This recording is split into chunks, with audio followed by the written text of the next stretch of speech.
So just getting started here, give everyone a chance to get settled in, and then we'll get going. Sounds good.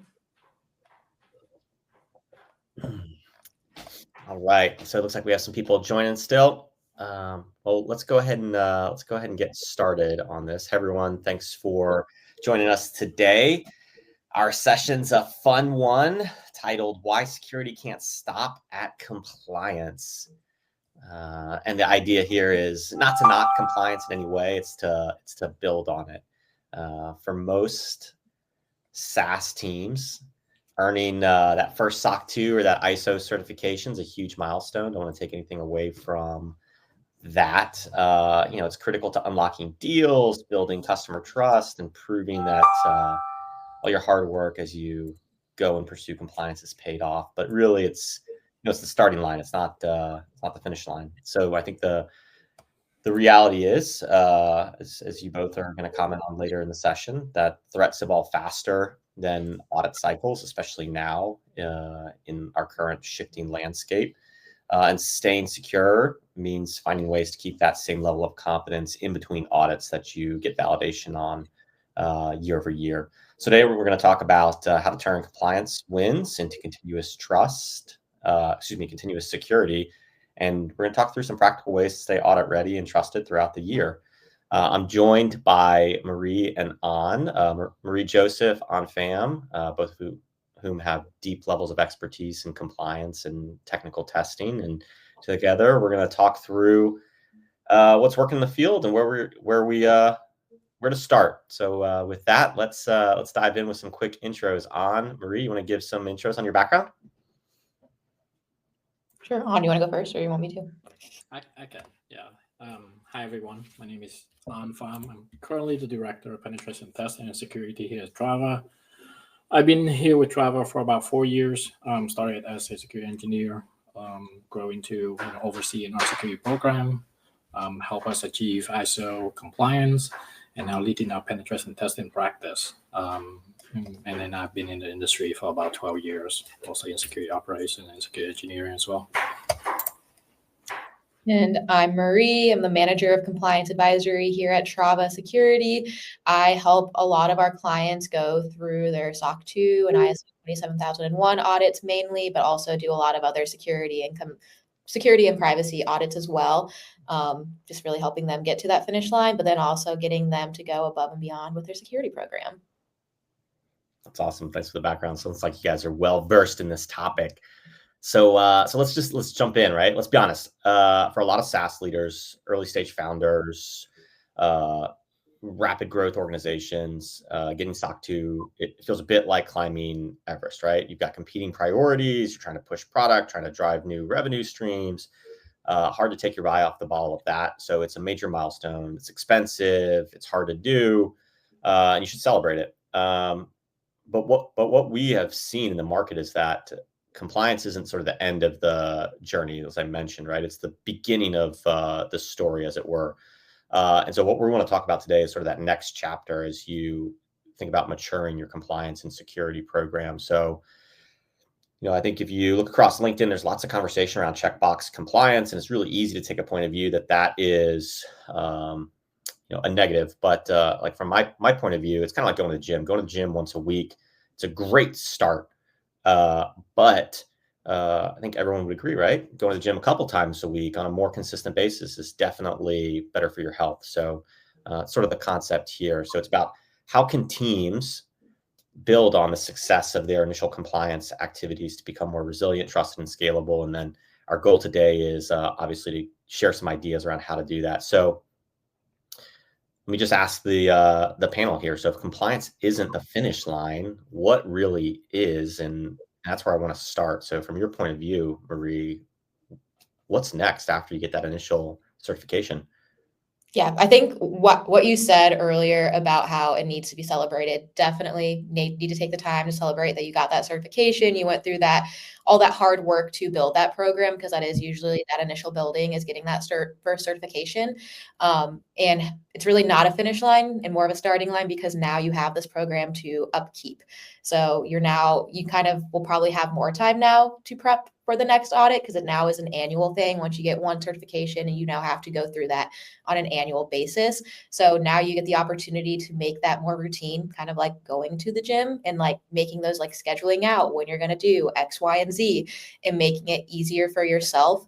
And then you can also look for those opportunities of improvement, which can kind of be in like any area in your compliance area, like compliance framework, and then focusing more so on security as you continue to grow, just because both security and compliance are an ever-changing landscape. So your program should also be growing with it.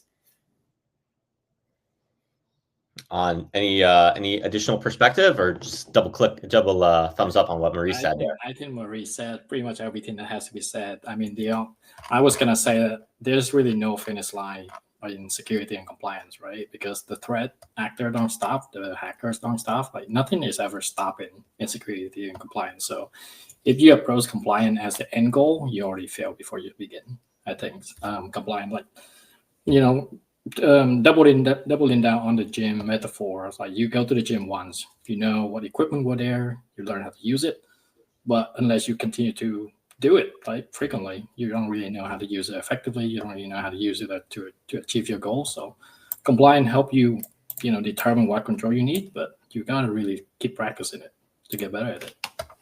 And some might even say it's a little painful that first time, right? I think we're a little sore, right? Especially if you stop. So sometimes it's easier to just keep going. So let's continue on this thread, right? Why are we having this conversation right now? I think AI as a backdrop is certainly an interesting topic and what that means from an audit, security, compliance perspective. But what are you all seeing in the industry? Why are we having a conversation now? I mean, I feel like the security, like we were talking about, like everything is getting kind of worse in a way with like all the hackers. Like there's more threats like every single day. So people like your prospects and customers are really looking for you to have a better security for your company internally. So like that's very important to them that you have some certification usually, or that you have you probably fill out security questionnaires where they'll ask about different types of controls and seeing like what type of program you have, even if you don't have a cert. So I'd say that's why it's super important, just because everything's constantly changing. And I would say I see most of my customers start with SOC 2 or ISO 27001 really to start that baseline and kind of get started on their journey. Yeah, I would agree with Marie. I think Dan, you brought up a good point about AI as well, because not only that threat actors aren't slowing down, they're moving faster. Right? They're moving a lot faster with the advancement of AI. We already seen an example of people using AI to help them conduct more attack and faster attack and more targeted attacks. So it's very relevant to today. Is why we need continuous security, continuous validation, and continuous compliance. At the same time, I'm also seeing that enterprise customer are getting smarter, and even not enterprise customer, like customer in general are getting smarter, right? More people are asking to see real evidence of security these days, not just compliant audit. Getting a good audit, getting a good report is good, but I'm seeing more evidence of customer asking for more on top of those things, right? That's such an interesting comment there on. I think it's actually a fantastic segue to the next question I want to talk to you all about is, what does SOC 2 really, capture? Same with ISO, right? But the way I think about it is, if SOC 2 is like a professional headshot, right? You have the opportunity to prepare for it your first time, and then on your recertification, it captures you looking at your best on that particular day, right? You get the opportunity to get all the evidence in order, prepare for it. You have to have demonstrable evidence over the course of that period of time, especially for your second, third, et cetera, year. Continuing on the gym analogy, right? You can keep going at it. But it doesn't tell the whole story of how you look, that next morning after you've completed it, right? You get sort of like an all-nighter. So Marie, maybe for anyone less familiar with the concept of SOC, or not concept, but with SOC 2, what does it really entail? And oftentimes we're hearing it's sort of like the seal of security with when customers come to us. What does it really entail from your experience? Yeah, great question. So I would say every framework, they they basically pick it's kind of like a grocery list, and they pick their favorite security topics and throw them into a framework. And that is like what you're going to be audited on. When it comes to SOC 2, they have a lot of aspects that are going to be security focused and driven, and also kind of like personnel driven, like with like a lot of HR functions. So with the type 1, they're really looking at just kind of like, they're looking just at a moment in time, like, did you have all these policies, processes, and technology in place? They're not really looking to see if they truly operate effectively yet. And that's really where the type 2 has more value to a lot of people that review your certifications, because the type 2 is going to look at usually about a year. Some people will do as short as 3 months of like all those controls and policies operating the way you've written them to. So like a lot of times you'll say you do this annually, this quarterly, this monthly.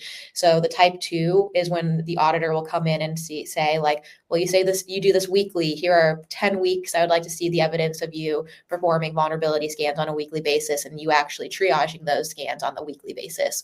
So that's kind of where they look into that. It's really, SOC 2 does a lot of that, especially with the type 2, the sampling approach to see if the controls are operating. I would say in some cases too, people can get lucky. And if they know they have a miss and the auditor doesn't pick that week or that month where there was a miss, they kind of got lucky. But that also means your security program wasn't operating effectively, where it doesn't. That is where I would say it's kind of like the misunderstanding of it's not really a 24/7 constantly secure program, if that makes sense. Mm-hmm. So maybe like a continuation on that. So what's an opportunity that you often see as a area for continuous improvement, even coming out of a SOC 2 type 1 or type 2 engagement? That's a good question. I would say sometimes it also changes depending on the year and with auditors, but I would say two of the bigger ones that auditors for SOC 2 have really been digging into are vulnerability management and access reviews. They tend to sample a lot more on those right now, I've noticed. When it comes to like the vulnerability management, which I talked about briefly, a lot of people will say they do these things monthly, but they've really been digging into, well, you had 100 critical vulnerabilities show up. I need to see proof that they were all resolved within what you wrote in your policy. So that's been really catching people within their SOC 2 program, because they think that, okay, I was doing it. I was running the scans and like at least looking at them, but not doing the part where you were actually triaging and following your policy that way, where it kind of goes back to what we were talking about earlier with the misunderstanding of the 24/7 security. And then the other example is like the access reviews that auditors have been digging into. A lot of the times, like best practice is to do these quarterly. Sometimes I would say that can also be a pretty big miss for people, because in one case they're like, oh, nothing's changed. We haven't hired or offboarded anyone. So like, do I really need to look at that? Where you really should be evaluating the access and what people have access to, probably more frequently than quarterly, if I'm being honest. Like anytime something new comes into your system or anytime someone new is added or gone, it's like a good time to just review those things if possible. But I would say those are kind of the two things. Yeah, makes a ton of sense. Do you have a point of view on that too, that you would echo or add to?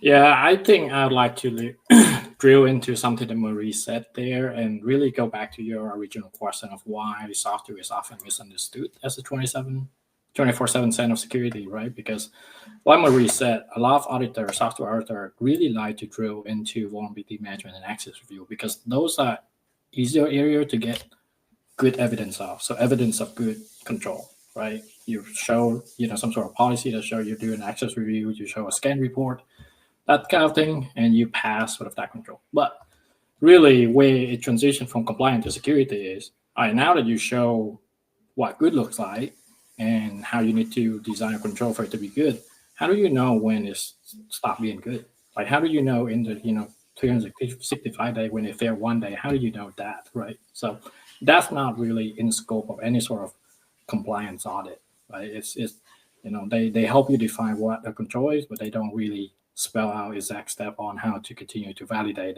SOC control and monitor those. And even in a SOC 2 type 2 with a 365-day monitoring windows, as Marie said, most auditors are going to sample certain things, right? They're not going to look at logs and evidence from every day. So it's really hard to justify and say that SOC 2 should be a 24/7 center of security. assume of security, because it's just really not. So it's just some area that I like to drill into, and just to show why it's important to continue to grow from the initial SOC 2 audits and compliance. So something that stands out to me, right, is audits have historically been conducted by humans, and part of the reason a sampling approach is taken is because of just the sheer number of hours that it would take to review all of the evidence over the period of time in the past the past 12 months. AI as a technology is certainly a force multiplier. Maybe it's a hot take, but I could see a world in which AI is a way to drive a more comprehensive audit and a greater sample size and do some validation at scale, right? And I think that is almost a catalyst for, hey, sampling is not going to be enough in the future. And do you want to be prepared for a continuous security posture that, look, I'm not saying what the AICPA is going to do or what ISO is going to do, but is there a world in which an audit is more continuous? And so you have to be prepared for that in the future. Oh, yeah.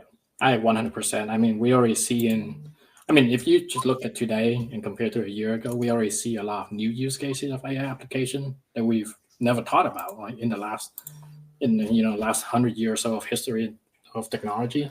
So I totally think it's reasonable to think that AI will start to play a bigger part in audit, and that's when it will create a really big disruption in how company pass audit, right? And maybe it will create a bit of a chaos at first, but I think that's good chaos to have, because that's really will start to push people to move into more of a continuous validation mindset, making sure that at any given point in time, if somebody look at your environment, you're good, right?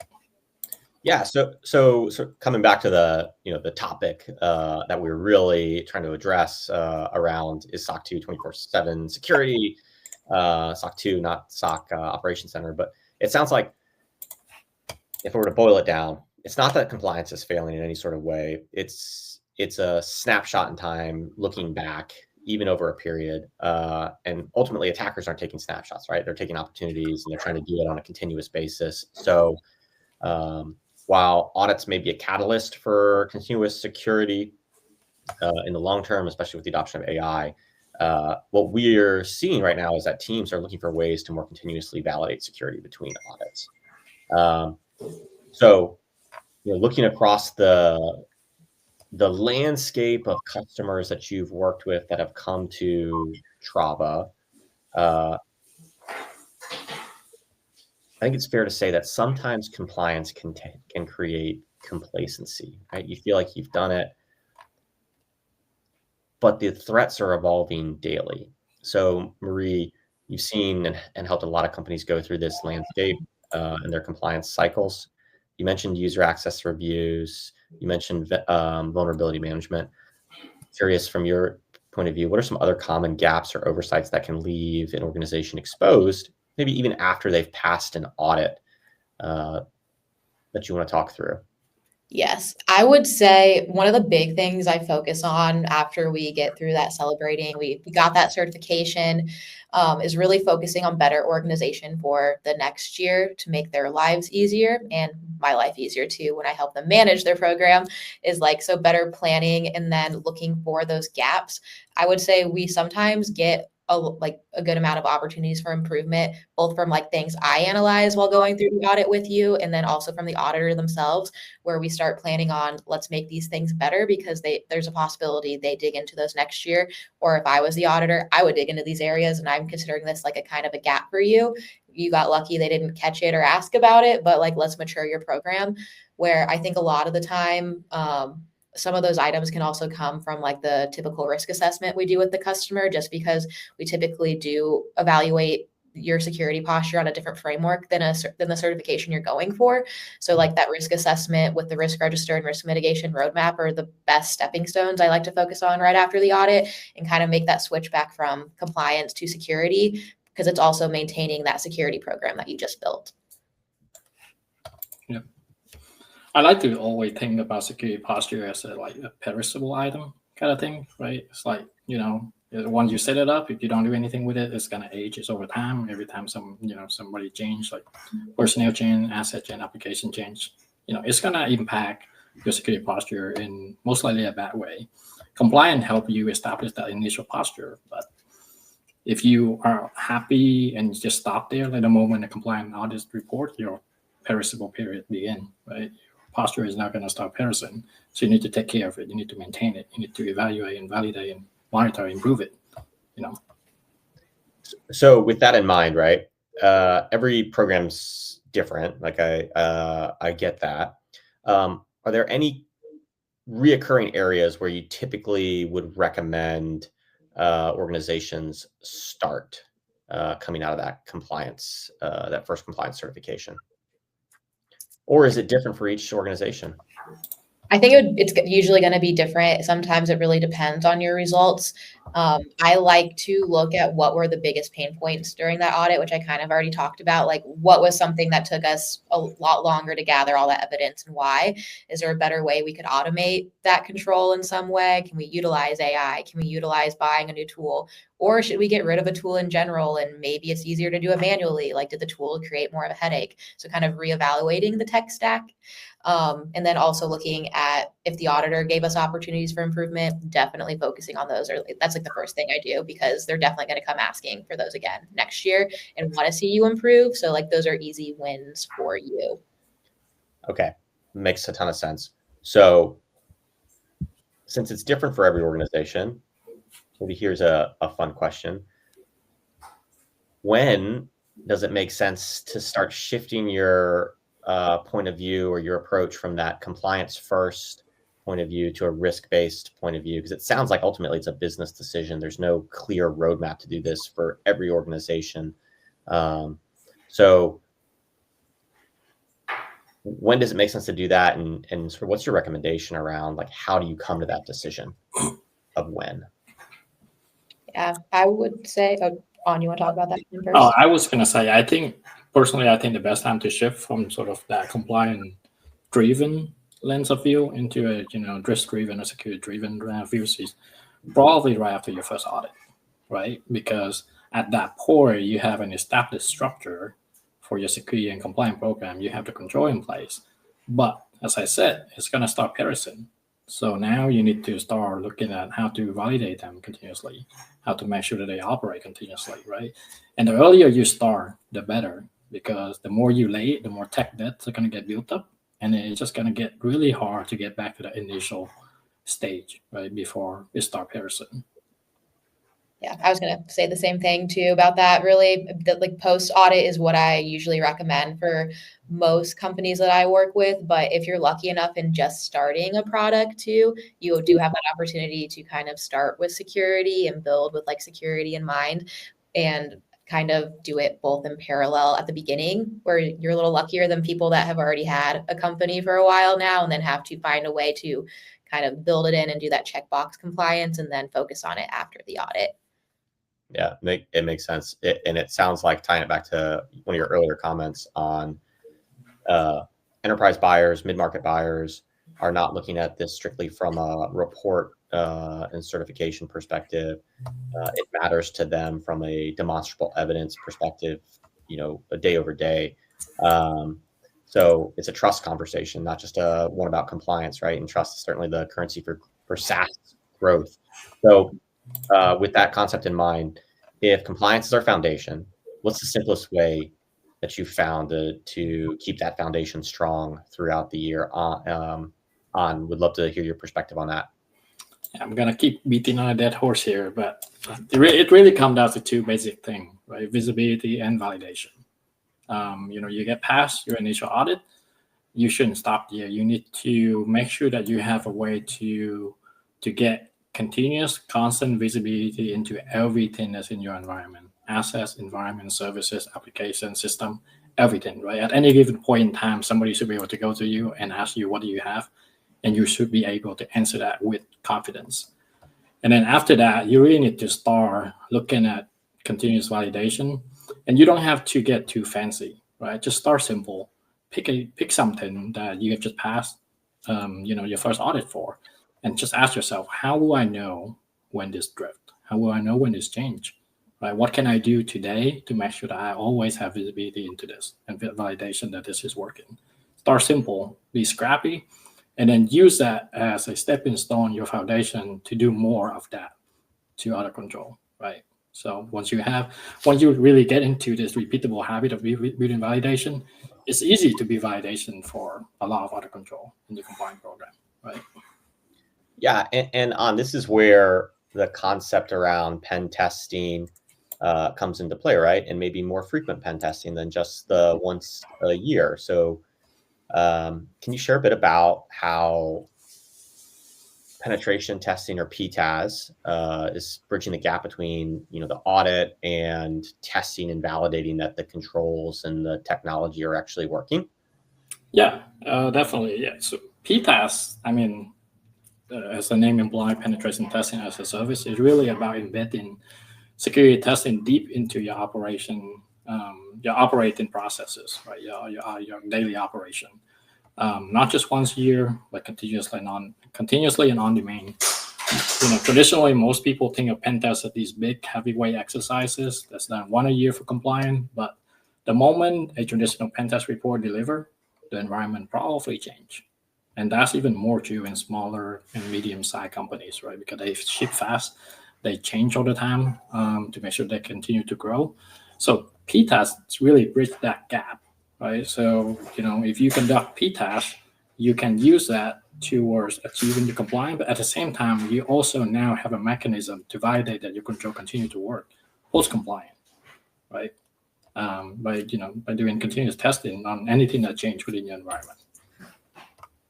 And PTaaS is not a full-blown red team type exercise. Like, what would you characterize as the difference between PTaaS and something like a red team? So PTaaS is a lot more scope, right? Compared to red team, it's scoped down to what changed. So it's a very targeted, very focused, very surgical kind of activity. It's a continuous engagement, but every time you conduct a test, you are being surgical about it. You only test what changed, you only validate your control. A red team is a little more loose in scope. It's also a little more ambiguous, right? The goal there is to see if somebody can go into your environment and extract data. It can cover control that haven't changed, control that have changed. It really doesn't look at things from a control layer. It looks at the environment as a whole.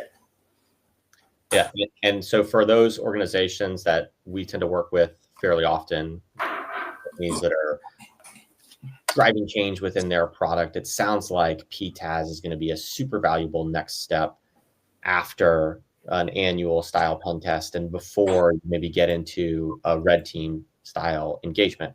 Is that fair to say? Yep, exactly. Yep. So PTaaS is going to give you more visibility, greater control between the audits, and it's like an early warning system for you instead of reacting just once a year and driving all those activities. Yep.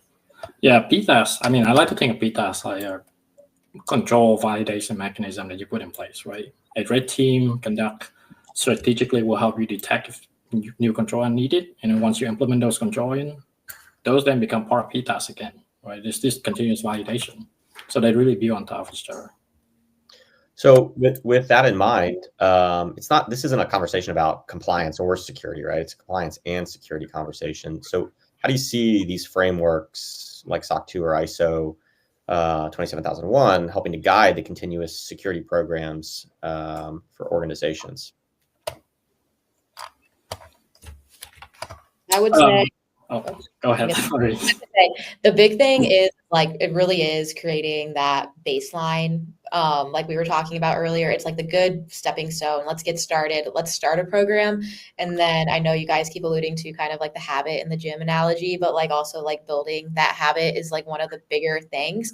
I know I work a lot with my customers in order to build that habit, it's just kind of scheduling it out in the year, whether that means they sit on a call with me and I watch them do it, or I help them do it or do it for them. It's kind of collabing together so that they also are getting into that habit and then can choose a way to build their security program better and take some of my advice to make it easier on them throughout the year. Yeah, it makes a ton of sense. And I think one of the things I would ask if I were sitting in the seat of a SaaS founder is, well, is this going to make SOC 2 easier next year? Yeah, 100%. Instead of scrambling to do things, 3 months out of a year to make sure that you have everything, if you embed security and continuous security into your compliance and security program, you don't really have to worry about an audit period, right? When it happened, you already have all the evidence, you already have, all the control, you already validate that they're all working. So it's really just, it's almost like you would be welcome. You would be encouraged to invite people to look at your environment, right? It's almost like bragging dry at that point. And do you think PTaaS is something reserved for more mature organizations, larger organizations, or are there others that can benefit from it too, On?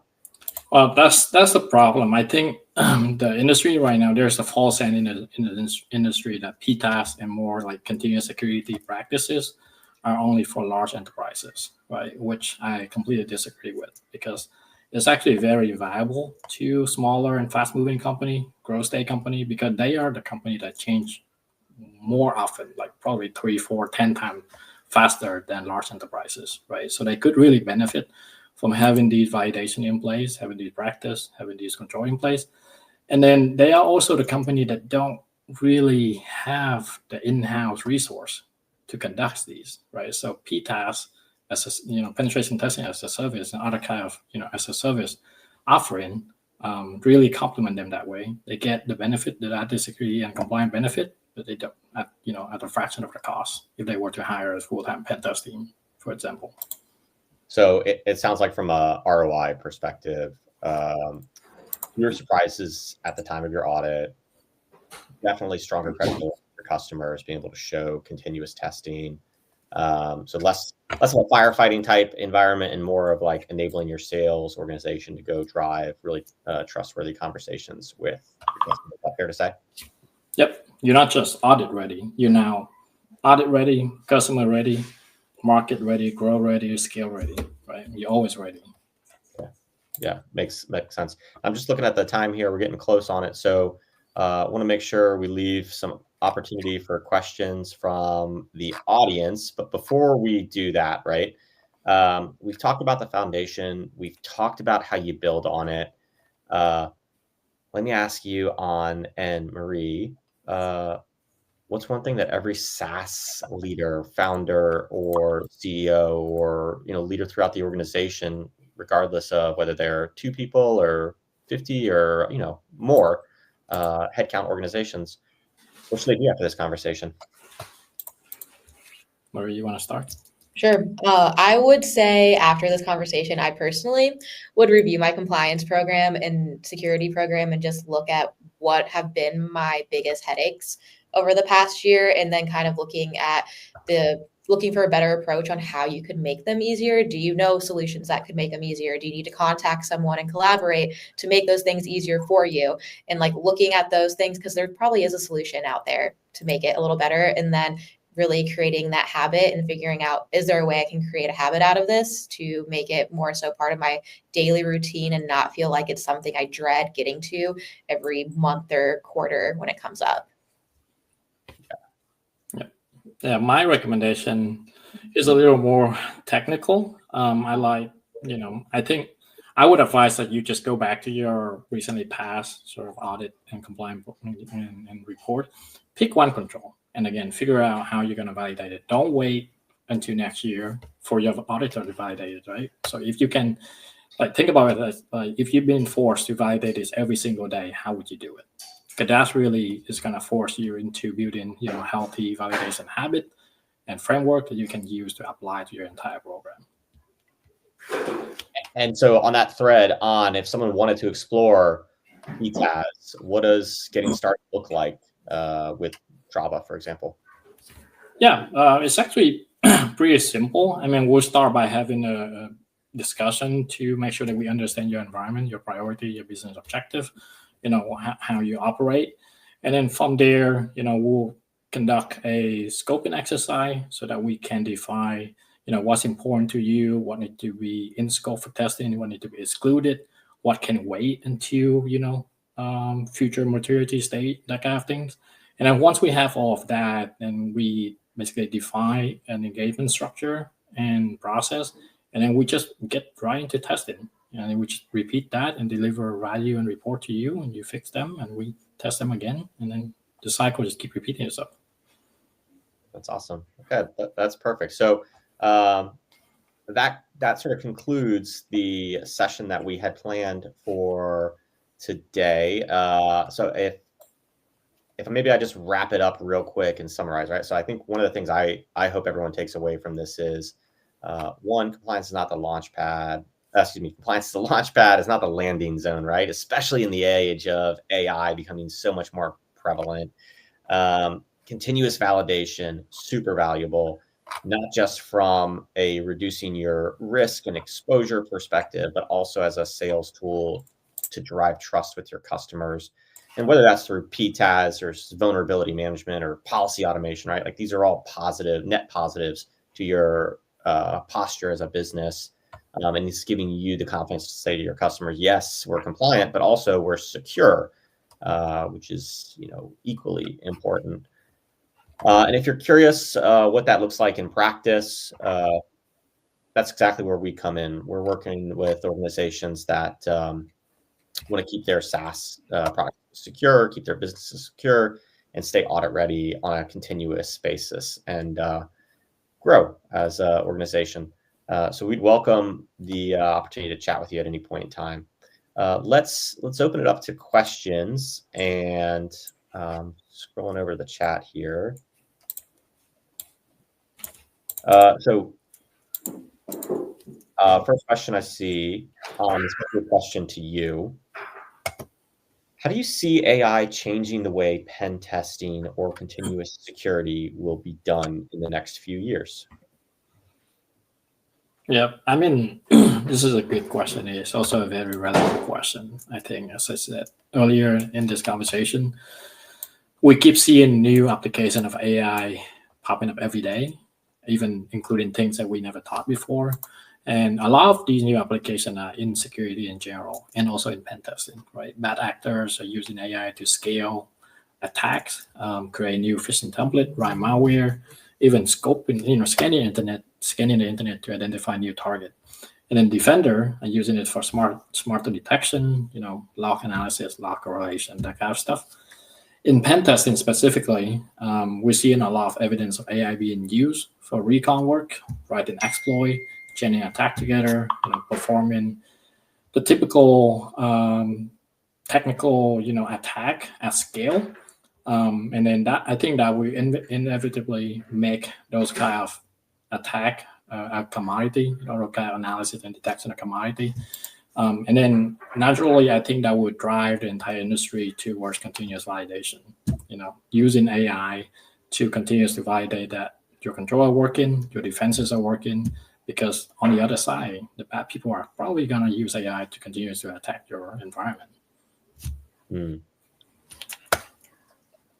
Here's one more question on when is the right time to add PTaaS if we're just starting on our compliance program?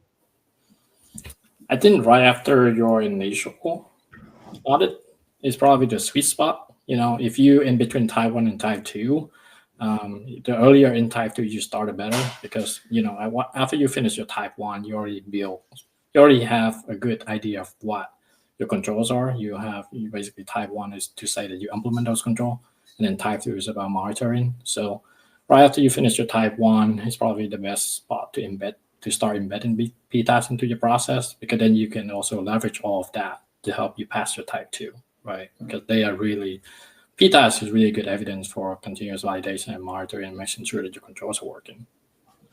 So it sounds like PTaaS right out of the gate, not something that you would recommend building the foundation first before you start layering on maybe more complexity. Is that the right way to think of it? Yes, exactly. Perfect. So does PTaaS require any additional lift from a team that is engaging with Trava around PTaaS? Not really. Honestly, the initial lift is probably the same as, what you would need to do with a traditional pen test, because we need to understand your environment, we need to scope your engagement, we need to understand your asset, your exposure. But after that, all the ongoing testing activities, reporting, retesting are really done by us. And all of that value is communicated to you directly. And there's really not much for you to do after that initial lift. Awesome. So you're going to get more secure, better testing with relatively easy lift on your side. Yes. Love that. Here's a really interesting one. So the question is, how can we shift our leadership's mindset from compliance as quote unquote check the box task to valuing it more without maybe creating fear among the employees or something like that? I feel like that's sometimes that can be like a tougher conversation to have. I would say one of the things that we typically start with is really getting your leadership all like in a room and discussing security and discussing your current maturity program. I would say when we look at the current maturity posture and kind of like put it out there to the leadership team, that usually starts kind of that, oh, we should take it seriously type of moment when they see kind of when we give them like a score and rate them. Like it's like getting a grade at school and we grade them like kind of low. That's normally when I see them being like, oh, I don't want to have an F or a C in this category or in total. How can we go about improving that? Mainly because obviously like your security program is part of your investment of the bigger picture of your entire company, and they're investing their time and money into this, so like they want to see it succeed, and so do your customers and prospects. So I'd say that's when kind of showing those numbers is when they kind of switch that mindset. Yeah, I'd like to always think about building a company as like building a house, right? Especially when you have to do compliance. Like you spend a lot of time, effort, money, resource into, getting everything designed, sketch out, laying foundation, getting it built. After that, do you want to just leave it unprotected, right? You probably wouldn't want to leave your door unlocked. You don't want to leave your roof uninspected. You probably don't want to skip insurance.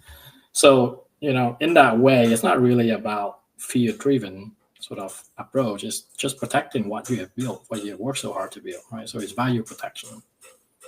Yeah, like contingency planning, right? Like play the what if game almost, and come away with some thoughts there. That's super helpful. So it looks like we've gotten to the end of the chat questions here. Marie, really appreciate you spending a bit of time with me this afternoon and talking through going from compliance to maturing to a security program. If anyone wants to get in touch with the Trava team, where would you recommend they go to do that? TravaSecurity.com. Yeah. And then click the book an intro button, right? Say contact you, Dan.